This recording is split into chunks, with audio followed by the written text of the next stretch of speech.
Aref Cheloug est atteint de la maladie de Charcot. Cet échirolois se bat depuis 4 ans, mais il est aujourd'hui paralysé des 4 membres. Depuis le mois de novembre, il ne peut quasiment plus sortir de chez lui. La porte de son ascenseur est cassée et malgré les nombreuses démarches entreprises, rien ne bouge. Et bienvenue à l'IFPS du CHU à Saint-Martin-d'Air. Ici se forment peut-être les infirmières et infirmiers de demain. Un métier très recherché qui comprend un côté médical mais aussi humain avec un engagement très fort auprès des patients. Alors il faut parfois s'accrocher. Et puis c'est à Fontaine que la Banque alimentaire de l'Isère a trouvé la Perle Rare, un local au cœur de la métropole assez grand pour héberger ses activités en constante augmentation. Grâce à l'aide du département, l'association vient tout juste de récupérer les clés.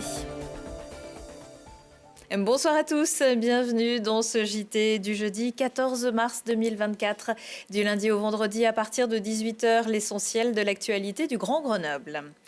Un quartier de Pont-de-Claix en partie bouclé cet après-midi après une alerte à la bombe à l'AFPA entre le cours Saint-André et le canal des 120oises, pas très loin de la rocade et de son autopont qui a également été fermé à la circulation. Tous ceux qui se trouvaient dans le centre de formation ainsi que les 390 élèves de l'école élémentaire Saint-Exupéry ont été évacués. En attendant d'être récupérés par leurs parents, ils ont été mis en sécurité à Flottibul. Le temps de lever le doute après l'examen des lieux par les équipes de déminage et leurs chiens venus de Haute-Savoie. L'auteur supposé de cette alerte a été interpellé. C'est une situation kafkaïenne. Depuis plusieurs mois, la porte de l'ascenseur qui mène chez Aref Cheloug et sa famille est bloquée. Pas question de prendre les escaliers. La maladie de Charcot qui touche cet ancien sportif gagne du terrain et le contraint à utiliser son fauteuil roulant. Il ne peut plus sortir seul de chez lui. Lucille Dailly l'a rencontré. Ce jour-là, les rires s'entremêlent dans une joyeuse cacophonie. Aref s'y laisse aller avec sa famille et ses amis.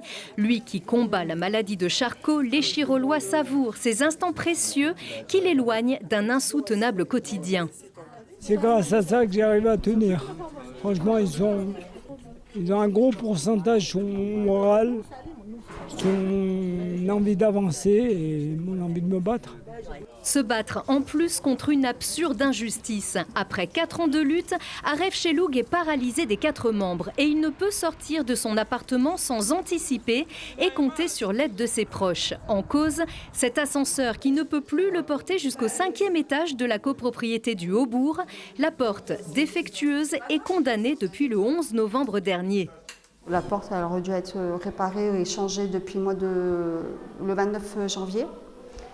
Et ils se sont aperçus qu'il y avait de l'amiante à l'intérieur. Et depuis, on attend. Toutes les semaines, ils nous disent oui, la semaine prochaine. C'est de pire en pire, on galère. Car pour un déplacement, il faut monter au 6e étage et mobiliser 4 personnes pour le transporter avec son matériel au 5e. Fatigués de devoir déranger malgré le dévouement de tout leur entourage, Aref et Zaya ne sortent qu'une fois par semaine lorsque les soins l'imposent. Comme une deuxième condamnation, la lenteur et la complexité des procédures, assorties de relances incessantes auprès de la société Otis, épuisent le mental de cette victime de sclérose latérale amyotrophique, maladie neurodégénérative incurable à ce jour. Le compteur que j'ai au-dessus de la tête, ils ne voient pas. Donc, ils sont là, ils envoient des mails, ils compatissent. Mais bon, il n'y en a pas un qui a eu le courage de venir frapper à ma porte. Il faut les harceler, il faut les appeler.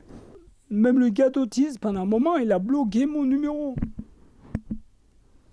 Vous allez voir jusqu'à quel niveau ça peut aller. Avant que ce soit mon frère, c'est une personne malade. C'est un besoin aujourd'hui, c'est vital pour lui de sortir. C'est pas juste pour aller prendre l'air, se promener, c'est vital. Il n'a pas le temps. Il n'a pas le temps de s'emmerder, passez-moi l'expression, de s'emmerder avec des gens comme ça. Lui, ce qu'il veut, c'est être au bord des terrains de foot. Alors aujourd'hui, ce qu'on demande à tous ces gens qui sont dans leur bureau là, et qui soi-disant sont spécialisés dans ces métiers, qui viennent réparer cet ascenseur rapidement.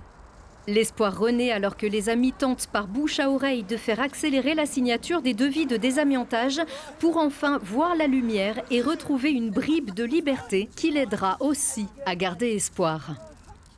Et je vous précise qu'évidemment, Lucille a tenté de contacter Otis, mais sans succès. Les 12 coups de minuit ce jeudi marqueront la fin des inscriptions de Parcoursup. Parmi les 10 vœux formulés, la formation d'infirmier figure en bonne position depuis la fin du concours d'admission en 2019.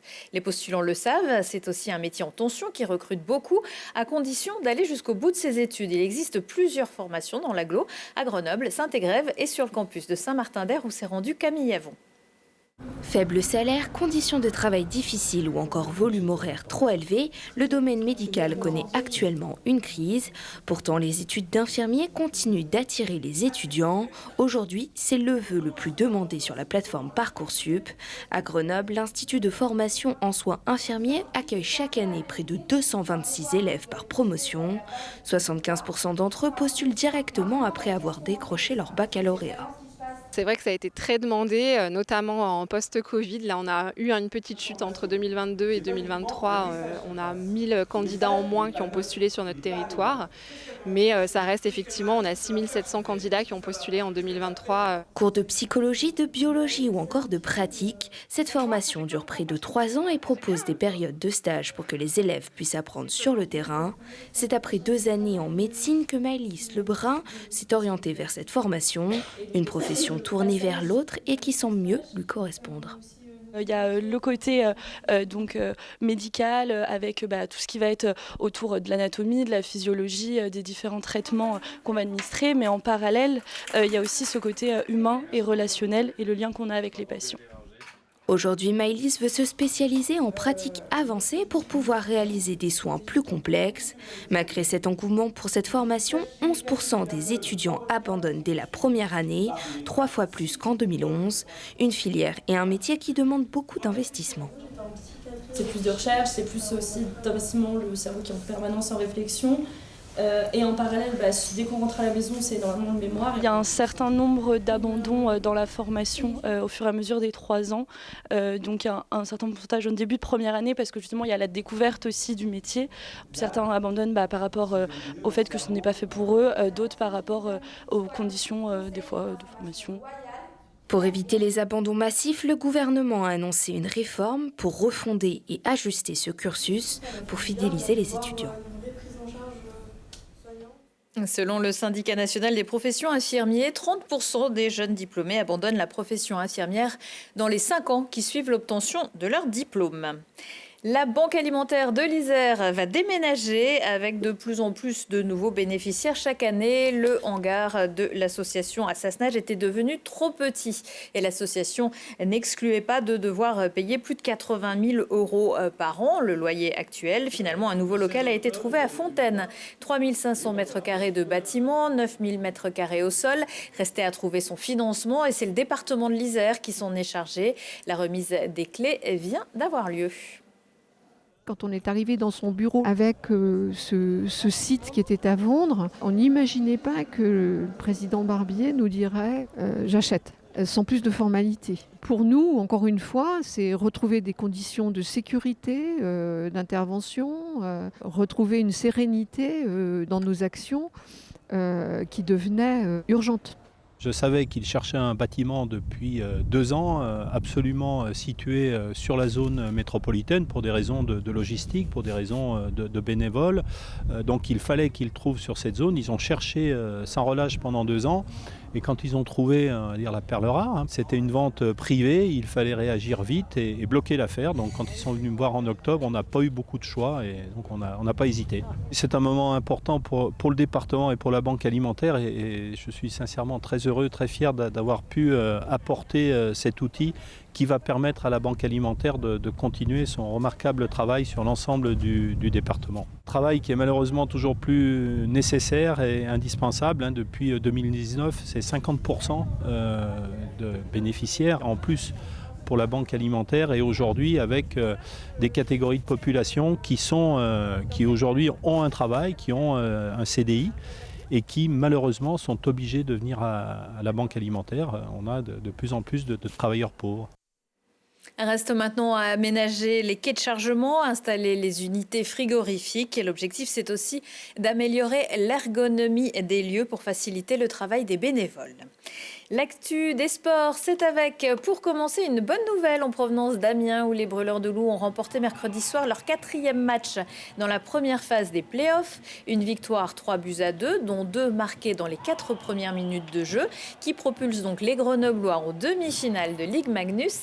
Le gardien Jakub Stepanek a également assuré en repoussant pas moins de 26 arrêts. Les demi-finales débuteront le vendredi 22 mars. Les Brûleurs ne connaissent pas encore le nom de leur adversaire, mais ça va se jouer entre Angers, Bordeaux ou Marseille. La mauvaise nouvelle, enfin ça dépend pour qui, c'est que le GF38 se sépare de son entraîneur à 10 journées de la fin du championnat de Ligue 2. Après 5 défaites consécutives, la dernière ce week-end à domicile contre Laval, 2-0. Grenoble a signifié mercredi soir qu'un accord avait été trouvé avec Vincent Ognon pour mettre fin à ses fonctions. Après une belle première partie de saison et une 3e place au classement à la trêve, l'équipe n'avait récolté ces dernières semaines que 6 points sur 27 possibles pour arriver en 6e place. Le Lorrain était arrivé à Grenoble en décembre 2021 pour succéder à Mauricio Jacobassi, lui aussi parti sur mauvais résultats.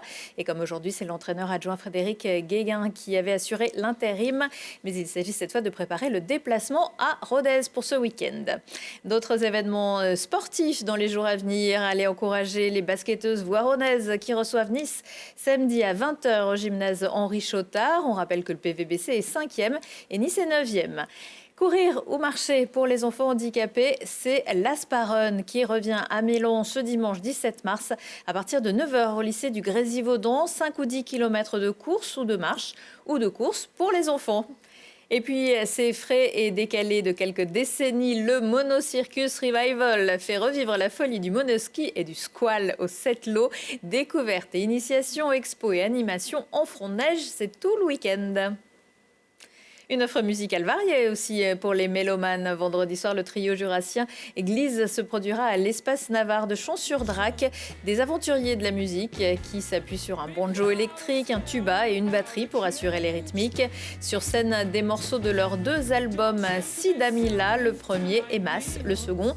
Une musique qui envoûte autant qu'elle intrigue, un véritable langage personnel. On ne présente plus Imouvrini, leur Più Forti Tour passera par le Grand Angle de Voiron vendredi soir. Dans ce nouvel album, il montre, je cite, l'énergie de ces petits poissons chassés par les plus grands et qui ont l'audace de s'organiser, faire demi-tour en inventant la force insoupçonnable qui naît lorsque l'on est ensemble. Un univers vocal, organique, poétique et une dimension spirituelle qu'ils héritent de la polyphonie corse. Les Swing Girls font leur révolution au pluriel. Nouvelle formation et nouveau spectacle vendredi à l'Iliade, c'est ciné-parisé. 3 voix, 3 plumes, 14 cordes, un spectacle fort en gueule et tout tendre et des banderoles en chansons où seront écrits leur rage, leur fièvre et leurs espoirs. Ceux qui se nichent dans le tout petit quotidien comme dans les grands moments. Ceux qui font rire et rire aux larmes même quand il n'y a plus que ça à faire pour résister et avancer.